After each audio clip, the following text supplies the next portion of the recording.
one thing I want to point out before I move on, in general, like on prior equations, the variance and the variance formula, covariance and the variance formulas usually divide by the number of observations. When we have a probability associated with it, we don't actually have to divide by the number of observations. So here the variance is just the sum product of the probability and the squared deviation from the mean. In something where you didn't have a probability, you just had a bunch of returns and you wanted to average them over time, or look at them over time, then you would have to divide by n-1. But here we just do the probability times the square of the deviation from the mean. Okay, that being said, now let's do the covariance.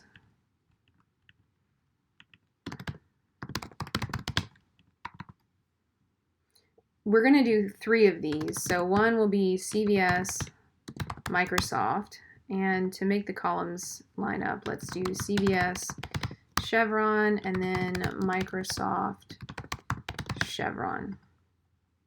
Make that just a little bit wider so that it's easier to see. Okay, the first thing that we're going to do is look back at the formula. So the formula is x minus the expectation of x times, or x of a minus expectation of x of a, x of b minus expectation x of b.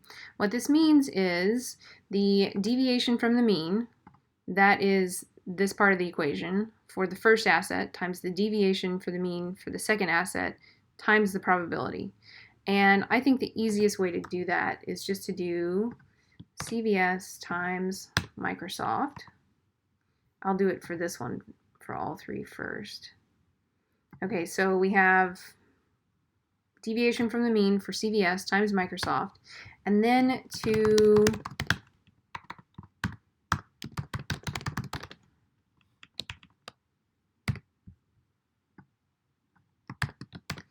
do the part with the probability, we are going to do a sum product of that and the probability.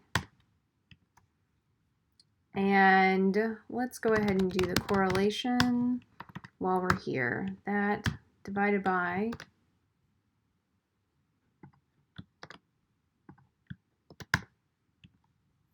and let me make this like 4 decimal places. All right. Yep, we're right here.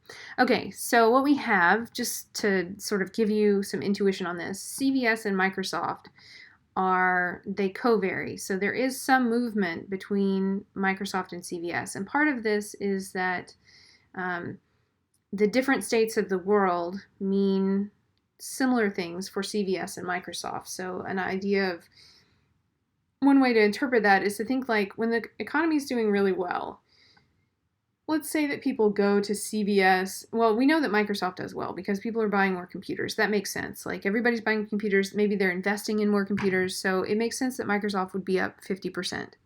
The CVS example shows that and there's a bunch of different intuition that you can have here. And this is kind of a made up example, but let's walk through and pretend that this is real. Up 33% in a high year could mean something like people spend more money on their health, and so therefore they really care about buying shampoo and whatever vitamins at CVS. And so in a high state of the world, they spend more on health, they spend more on computers, and that's why the correlation here is 0.81. So if we look back at this correlation page, the inversely correlated means they move in opposite directions, which is -1. A +1 means they're perfectly correlated. So CVS and Microsoft are somewhere in here, 0.81. Let's do it again for CVS and Chevron. CVS is here, Chevron is here. Let's drag that down. Let me make sure that I properly lock the cells. I did. And then divided by the standard deviation of CVS, which is here, times the standard deviation of Chevron, which is here. Let me add parentheses just so I make sure. And let's put that in. Yes, okay. And we'll go ahead and do Microsoft and Chevron while we're at it. Deviation from the mean. The correlation is going to be this divided by And let's not use so many decimal places. Okay, so what we have here is the covariance.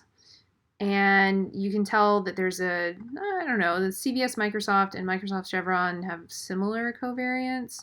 And you notice that as a result of that, the correlation is very similar as well. The correlation here is 0.819. The correlation between Microsoft and Chevron is 0.98. And the correlation between CVS and Chevron is lower, 0.689.